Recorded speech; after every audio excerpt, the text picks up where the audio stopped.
കേരളത്തിൻ്റെ മലയോര ജില്ലയായ വയനാട്ടിലെ കൃഷ്ണഗിരി ഗ്രാമപഞ്ചായത്തിലെ മീനങ്ങാടി എന്ന പ്രദേശത്താണ് അഗോർസ ഗോർമെറ്റ് പ്രൈവറ്റ് ലിമിറ്റഡ് എന്ന സ്ഥാപനം സ്ഥിതി ചെയ്യുന്നത്. സിറിയൻ പദമായ അഗോർസ ഫാമിനെയും ഗോർമെറ്റ് എന്ന പദം ഗുഡ് ഫുഡിനെയും സൂചിപ്പിക്കുന്നു, അതായത് farm four good food.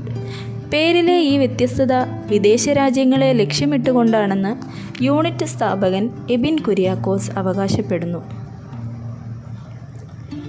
Small farmers agri business consortium Kerala നടപ്പിലാക്കിക്കൊണ്ടിരിക്കുന്ന മൈക്രോ സ്മോൾ മീഡിയം എൻ്റർപ്രൈസസ് പദ്ധതിയുടെ ഭാഗമായി ഇടത്തരം സംരംഭമായി തിരഞ്ഞെടുക്കപ്പെട്ട അഗോർസ ഗോർമെറ്റ് എന്ന യൂണിറ്റിന് മൂലധന നിക്ഷേപത്തിൻ്റെ 30% സബ്സിഡി തുകയായ 20 ലക്ഷത്തോളം രൂപ ഈ പദ്ധതിയിലൂടെ നൽകുകയുണ്ടായി.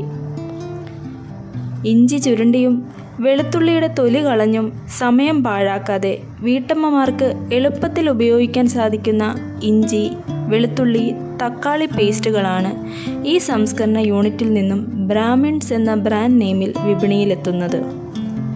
കർണാടകയും തമിഴ്നാടും വയനാട് ജില്ലയുമായി അതിർത്തി പങ്കിടുന്നതിനാൽ തന്നെ അസംസ്കൃത വസ്തുക്കൾക്ക് പഞ്ഞമില്ല എന്ന് തന്നെ പറയാം. ഗുണമേന്മയുള്ള നല്ല ഇനം ഇഞ്ചി, വെളുത്തുള്ളി, തക്കാളി എന്നിവ കർഷകരിൽ നിന്ന് നേരിട്ട് യൂണിറ്റിലെത്തിച്ച് കഴുകി വൃത്തിയാക്കി എടുക്കുന്നു. ശേഷം പീലിംഗ് മെഷീൻ്റെ സഹായത്തോടെ തൊലി നീക്കം ചെയ്ത് ഹീറ്റ് ട്രീറ്റ്മെൻറ്റിന് വിധേയമാക്കുന്നു. പിന്നീട് ഇവ പൾപ്പിംഗ് മെഷീൻ വഴി നേർത്ത പേസ്റ്റ് രൂപത്തിലാക്കി മാറ്റുന്നു. ഇതിനുശേഷം ആവശ്യമുള്ള ഉപ്പ്, പ്രിസർവേറ്റീവ്സ് എന്നിവ ചേർത്തെടുത്ത് പാക്കിംഗ് മെഷീൻ വഴി ചെറിയ ട്യൂബുകളിലോ പ്ലാസ്റ്റിക് ബോട്ടിലുകളിലോ നിറച്ചെടുക്കുന്നു.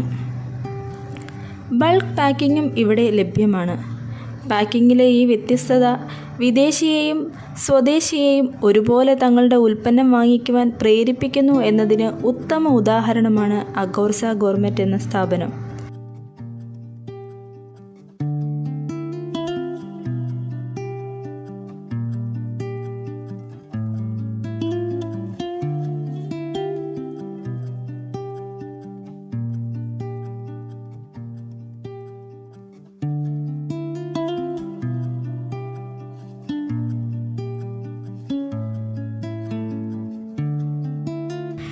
ഈ സ്ഥാപനം വഴി ഏകദേശം 35 പേർക്ക് തൊഴിൽ നൽകുന്നു. നിലവിൽ ഏകദേശം 25 ലോകരാജ്യങ്ങളിൽ തങ്ങളുടെ ഉൽപ്പന്നം വിൽപ്പന നടത്തുന്നുണ്ടെന്ന് ഈ യൂണിറ്റിൻ്റെ അമരക്കാരനായ എബിൻ കുര്യാക്കോസ് പറയുന്നു.